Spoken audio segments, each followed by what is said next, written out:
ഗാസയിൽ നിന്ന് കഴിഞ്ഞ ദിവസം ആശ്വാസ വാർത്ത പുറത്തു വന്നിരുന്നു. ഒടുവിൽ സമാധാനത്തിന്റെ ചെറുകാറ്റ് ഗാസയെ അനുഗ്രഹിക്കുമെന്നും കരുതിയിരുന്നു. എന്നാലിപ്പോൾ കാര്യങ്ങൾ മാറിമറിയുകയാണ്. ഈജിപ്തിന്റെ നേതൃത്വത്തിൽ കെയ്റോയിൽ നടന്ന സമാധാന ചർച്ചയിൽ വെടിനിർത്തൽ കരാർ ഹമാസ് അംഗീകരിച്ചിരുന്നു. എന്നാൽ സമാധാന ചർച്ചകൾ നടക്കുമ്പോഴും ഇസ്രായേൽ റഫേൽ ആക്രമണം നടത്തിക്കൊണ്ടിരുന്നു. ഇതാണ് വെടിനിർത്തൽ കരാർ തകിടം മറിച്ചത്. റഫേൽ നടത്തിയ മനുഷ്യക്കുരുതിക്ക് കനത്ത തിരിച്ചടി നൽകുമെന്ന മുന്നറിയിപ്പുമായി ഇപ്പോൾ ഹമാസ് രംഗത്തെത്തിയിരിക്കുന്നു. ഇതോടെ വെടിനിർത്തൽ കരാർ നടപ്പിലാക്കൽ അനിശ്ചിതത്വത്തിലായി. വീടുകൾ നഷ്ടപ്പെട്ട 14 ലക്ഷത്തോളം മനുഷ്യർ തിങ്ങിപ്പാർക്കുന്ന പ്രദേശമാണ് റഫ. ഇവിടെയാണ് ഇസ്രായേൽ സേന കരയാക്രമണം നടത്താനെത്തുന്നത്. ഇതാണ് ഹമാസിനെ പ്രകോപിതരാക്കിയത്. ഇസ്രായേലിന് കനത്ത തിരിച്ചടി നേരിടേണ്ടി വരുമെന്ന മുന്നറിയിപ്പാണ് പലസ്തീൻ വിമോചന സംഘടനയായ ഹമാസ് നൽകിയിരിക്കുന്നത്.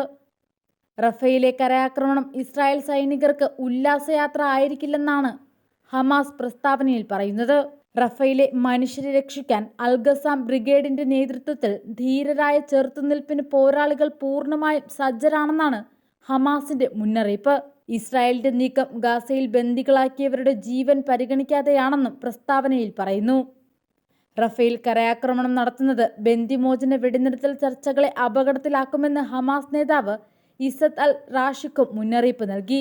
അതേസമയം കുട്ടികളും സ്ത്രീകളും വൃദ്ധരും ഉൾപ്പെടെ ലക്ഷക്കണക്കിന് നിസ്സഹായരായ സാധാരണക്കാരുടെ ജീവന് ഭീഷണിയാകുന്ന ഇസ്രായേലിന്റെ കരയാക്രമണം തടയാൻ അന്താരാഷ്ട്ര സമൂഹം അടിയന്തര നടപടി സ്വീകരിക്കണമെന്ന് സംഘടന ആവശ്യപ്പെട്ടിട്ടുണ്ട്.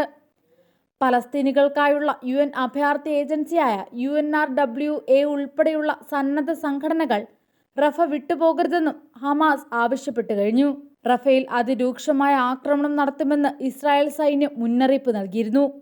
ജനങ്ങൾക്ക് മുന്നറിയിപ്പ് ലഘുലേഖകൾ വിതരണം ചെയ്ത ഇസ്രായേൽ കഴിഞ്ഞ ദിവസം 1 ലക്ഷം പേരെ ഇവിടെ നിന്ന് ഒഴിപ്പിക്കുമെന്നാണ് പ്രഖ്യാപിച്ചത്. അതിനിടെ റഫയിലെ സൈനിക നീക്കം കൂട്ടക്കുരുതിക്ക് ഇടയാക്കുമെന്ന് നോർവീജിയൻ റെഫ്യൂജി കൗൺസിൽ വക്താവ് ഹാദിദും പറഞ്ഞു.